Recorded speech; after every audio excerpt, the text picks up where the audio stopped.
প্রত্যেক সফল মানুষের সফলতার পেছনে থাকে এক অজানা গল্প, যে গল্প আমরা অনেক সময় দেখি না বা শুনি না। আমরা শুধু তাদের সাফল্যের গল্পই শুনি, কিন্তু সেই সাফল্যের পেছনে কত ব্যর্থতা, কষ্ট আর সংগ্রাম লুকিয়ে আছে তা আমরা জানতে চাই না। অথচ সেই ব্যর্থতার গল্প থেকেই আমরা সবচেয়ে বেশি শিখতে পারি। আজ আমি আপনাদের এমন একজন দরিদ্র ছেলের গল্প বলবো, যে শূন্য থেকে শুরু করে জীবনের সফলতা অর্জন করেছে। ছেলেটির জন্ম হয়েছিল একটি সাধারণ মধ্যবিত্ত পরিবারে। তার বাবা ছিল না, মা হাতের কাজ করে কোনো মতে সংসার চালাতেন। আর্থিক অবস্থা ছিল খুবই খারাপ। তারা যে গ্রামে থাকতো সেখানে শিক্ষার তেমন কোনো পরিবেশও ছিল না। তবুও ছেলেটির মা তার পড়াশোনার ব্যাপারে খুবই যত্নবান ছিলেন। ছেলেটির স্বপ্ন ছিল ভালো কোনো ইংলিশ মিডিয়ামে স্কুলে পড়ার, কিন্তু দারিদ্র্যের কারণে সেই স্বপ্ন পূরণ করা সম্ভব হয়নি। স্কুল জীবন শেষ হওয়ার পর তার মায়ের শরীর খারাপ হতে থাকে এবং সংসারের অবস্থা আরো খারাপ হয়ে যায়। তখন ছেলেটি সিদ্ধান্ত নেয় এবার তাকে নিজেকেই কিছু করতে হবে। সে চাকরির খোঁজে বের হয়, কিন্তু একজন এসএসসি পাস ছেলেকে সহজে কেউ চাকরি দিতে চায় না। তবু সে হাল ছাড়েনি।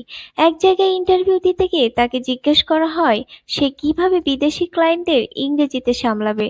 সে কোনো উত্তর দিতে পারেনি, কারণ তার ইংরেজিতে দুর্বলতা ছিল। এভাবে সে একের পর এক ইন্টারভিউতে ব্যর্থ হতে থাকে। একদিন হতাশ হয়ে সে তার মাকে বলে, আমি ব্যর্থ মা। তার মা তখন তাকে বললেন, ব্যর্থতার হাত ধরেই সফলতা আসে। জীবন একটা যুদ্ধের মতো, এখানে লড়াই করেই বেঁচে থাকতে হয়। মায়ের কথা তার মনে গভীরভাবে দাগ কাটে। সে ভাবতে শুরু করে তার জীবনের দুর্বলতা কোথায়। খুব দ্রুত সে বুঝতে পারে তার ইংরেজির দুর্বলতাই তাকে পিছিয়ে দিচ্ছে। তখন সে সিদ্ধান্ত নেয় ইংরেজিকেই সে তার অস্ত্র বানাবে। কোনো কোচিং বা ইংলিশ মিডিয়াম ছাড়াই সে নিজে নিজে দিনরাত পরিশ্রম করে ইংরেজি শেখা শুরু করে। ধীরে ধীরে সে এত দক্ষ হয়ে ওঠে। এরপর সে আবার সেই কোম্পানিতেই ইন্টারভিউ দিতে যায়, যেখানে সে আগে ব্যর্থ হয়েছিল। আবারও তাকে একই প্রশ্ন করা হয়। এবার সে আত্মবিশ্বাসের সাথে উত্তর দেয়, স্যার, ক্লায়েন্ট ম্যানেজমেন্ট করতে ইংলিশ মিডিয়ামে পড়া জরুরি নয়। ইচ্ছা থাকলে যে কোনো ভাষা শেখা যায় এবং ভালোভাবে ব্যবহার করা যায়। তার এই আত্মবিশ্বাসী উত্তর শুনে ইন্টারভিউ বোর্ড মুগ্ধ হয়ে যায়।